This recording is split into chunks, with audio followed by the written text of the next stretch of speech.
Hello, I'm Pamela from runswithhips.com, and I'm answering a few of your questions on here this evening that I've received via Facebook, Instagram, and through my email. So let's get started. The first question is from Christy, and she writes via Facebook. What are your thoughts, reviews on low carb, high fat eating? What are your current macro and calorie intakes? First, thank you, Christy, for following me on Facebook. I really appreciate the question. Um, as far as low carb, high fat, if you follow me, you know that towards the end of last year, I adopted this eating style, and I was very strict, exclusive low carb, high fat. Probably between 50 and 100 grams of carbohydrates a day, then kind of reducing it down and getting keto adapted and going less than 50. And I don't have anything negative to say about the eating lifestyle. I think it's got so many great benefits, and it's definitely ideal for someone with type 2 diabetes, or even if they're pre-diabetic or metabolic syndrome or just insulin resistance altogether. But I did a lot of research when taking on this eating style. I joined a lot of groups on Facebook that talked about it, got support, got answers to a lot of questions, saw other people's progress with it, and I don't practice. I don't really stick to that particular eating style anymore, like I used to, not because it doesn't work, but just because with my activity level, I run a lot. I do a lot of interval training. I do yoga. I lift. I found myself to be a little weak, not having the adequate carbs. And it's kind of like one of those things you have to modify it to fit your lifestyle. And so I did. Still something that I very much believe in, but definitely it's modified to the point of where my eating is almost just low glycemic again, how it was before I ever adopted the eating lifestyle. So, but I do want to say this. I want to leave you on this note when it comes to that. There were two books that I got in particular when I started eating low carb, high fat. And the first is The Art and Science of Low Carb Eating. And this is a very scientific book, hardcore answers, numbers, heavy research. Get this book. This is a must have if that's a lifestyle that you're considering. And also, even if you're deciding to do low carb, high fat, The Primal Blueprint, Mark Sisson, is another great book. And it's not as strict as low carb, high fat. It's a little more, to me, a smidge more practical, if you're, if you're not going to go that low in carbs. And it's a great book. It's a great read. So these two books definitely get, and then we can discuss your thoughts on low carb, high fat eating. So, second part of your question, Christy, sorry. What are your current macro and calorie intakes? I don't know, because as of right now, I'm not tracking anything. I'm not keeping macros. I'm really intuitively just listening to my body, eating before I have heavy exercise, eating when I'm hungry, not, divulging in anything else, not telling myself I have to eat at a certain time or a certain amount. So that's where I'm at now. And it's working for me. So thank you again, Christy, for asking the question. I hope that helps. And our next question is from Heather, and she writes this question via Instagram. Congrats on your handstand. Do you have any tips for getting into one? My headstands are improving, but I'm really wanting to go deeper and get on my hands.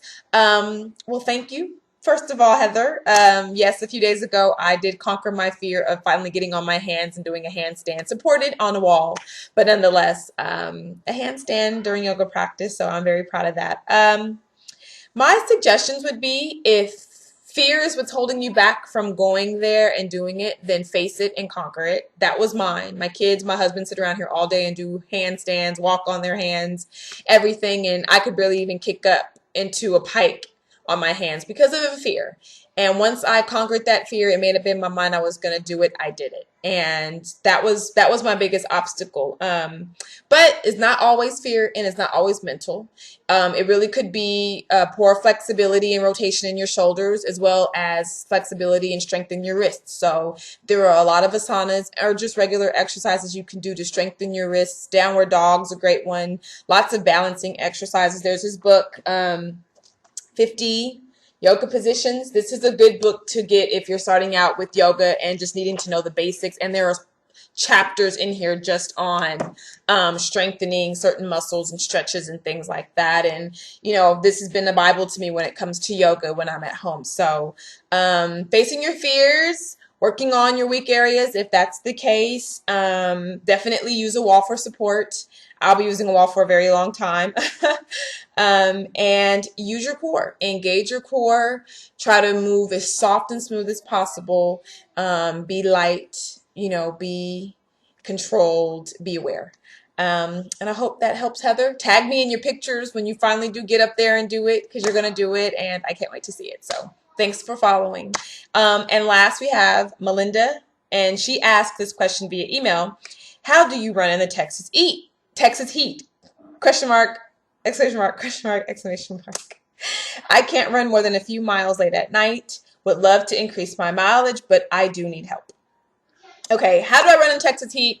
When I first started walking during the beginning of my weight loss journey was that really, really, really hot summer in Texas. I don't know if many of you remember that or if you're even in Texas, but it was upwards of 100 plus degrees for like 100 days. Well, that's when I decided to start walking and getting in shape. So I was out there 5 days a week, walking 3 miles a day, 5 o'clock in the evening in the scorching peak of the heat of the day.